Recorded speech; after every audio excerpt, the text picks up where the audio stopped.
Hello everyone, সকলোকে স্বাগতম জনাইছো আমাৰ আনিটি ভিডিঅলে। আজি আমি ভাৰতৰ 10খন পৰিষ্কাৰ ঠাইৰ বিষয়ে আলোচনা কৰিম।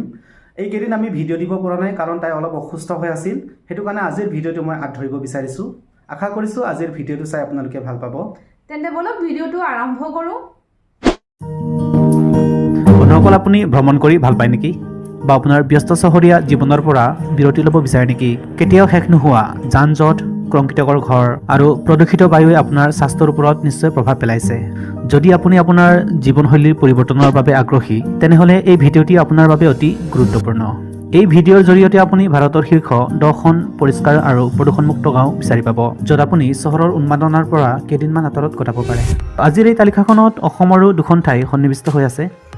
যদি আপুনি জানে তেন্তে এতিয়াই কমেণ্ট কৰি জনাবচোন। আৰু আপুনি আমাৰ চেনেলটোলৈ আহিছে যেতিয়া ছাবস্ক্ৰাইবটো কৰি দিব, যাতেই এনে নতুন নতুন ভিডিঅ'বোৰৰ আপডেটবোৰ পাই থাকিব পাৰে। তেন্তে বন্ধুসকল, বেছি দেৰি নকৰোঁ, আজিৰ ভিডিঅ'টো আৰম্ভ কৰোঁ। নম্বৰ 1ত আছে মাউলিনং মেঘালয়। শ্বিলঙৰ পৰা মাত্ৰ 100 কিলোমিটাৰ দূৰত অৱস্থিত এছিয়াৰ আটাইতকৈ পৰিষ্কাৰ গাঁও এই মাউলিনং। এই চহৰখন চিলিং চহৰৰ সৈতে সংযুক্ত। বাৰিষাৰ সময়ত ইয়াত সম্পূৰ্ণৰূপে শ্বাসৰুদ্ধকাৰী। শ্বিলং আৰু চেৰাপুঞ্জীৰ এই চহৰবোৰৰ পৰা আপুনি বাছ বা গাড়ীত আহিব পাৰে। আনহাতে নিকটতম ৰেল ষ্টেচন গুৱাহাটীত আছে, যিটো মুখ্য গাঁৱৰ পৰা 172 কিলোমিটাৰ দূৰত অৱস্থিত। নম্বৰ 2, মাজুলী, অসম। মাজুলী এক সেউজীয়া পৰিৱেশ আৰু বিশাল প্ৰকাৰৰ উদ্ভিদ আৰু প্ৰাণী আছে, আৰু ইয়াৰ জীৱন্ত সংস্কৃতিৰ বাবে বিখ্যাত। ই পৃথিৱীৰ সৰ্ববৃহৎ নদী দ্বীপ আৰু ব্ৰহ্মপুত্ৰ নদীৰ পাৰত অৱস্থিত। মাজুলীৰ নিকটতম চহৰ হৈছে যোৰহাট, যি বাছ বা ৰেলৰ দ্বাৰা সংযুক্ত, আৰু আনকি বিমানবন্দৰো আছে। পুৱা 10 বজাত আৰু আবেলি 3 বজাত যোৰহাটৰ পৰা মাজুলীলৈ 2টা ফেৰী ৰাওনা হয়। নম্বৰ 3, কাছুল, হিমাচল প্ৰদেশ। কাছুল হৈছে হিমাচল প্ৰদেশৰ এটা জনপদ, যি পাৰ্বতী নদীৰ পাৰত অৱস্থিত। ইয়াক ভাৰতৰ আমষ্টাৰডাম বুলিও কোৱা হয়। ই বিশেষভাৱে ট্ৰেকাৰ, বেকপেপাৰ আৰু প্ৰকৃতিপ্ৰেমীসকলক আকৰ্ষিত কৰে। ইয়াত সুন্দৰ প্ৰাকৃতিক দৃশ্য আৰু মনোৰম দৃশ্যৰ ঘৰ আছে। ইয়াৰ নিকটতম বিমানবন্দৰ হৈছে কুল্লু মানালী বিমানবন্দৰ, আৰু নিকটতম ৰেল ষ্টেচন হৈছে যোগীন্দ্ৰনগৰ ৰেল ষ্টেচন, যি কাছুলৰ পৰা 144 কিলোমিটাৰ দূৰত অৱস্থিত। Number 4, zero, Arunachal Pradesh. Zero হৈছে আপাতানি জনগোষ্ঠীৰ বসতিস্থল আৰু জিৰো উপত্যকাত অনুষ্ঠিত বাৰ্ষিক জিৰো সংগীত মহোৎসৱৰ বাবে বিখ্যাত। এই সংগীত মহোৎসৱ 4 দিনীয়াকৈ আপাতানি জনজাতিৰ দ্বাৰা অনুষ্ঠিত কৰা হয়। ইয়াৰ বাহিৰেও আপুনি এই চহৰৰ চাৰিওফালে থকা পাইন পাহাৰ আৰু ধান খেতিৰ সৌন্দৰ্য উপভোগ কৰিব পাৰে। জিৰোৰ এটা মৃদু জলবায়ু আছে, যিয়ে গোটেই বছৰ ভ্ৰমণ কৰাটো আৰামদায়ক কৰি তোলে।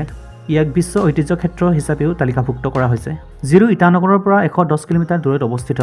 ভাৰতৰ অন্যান্য প্ৰান্তৰ সৈতে পৰিবহণৰ সকলো মুখ্য মাধ্যমৰ সৈতে ভাল সম্পৰ্কিত আছে।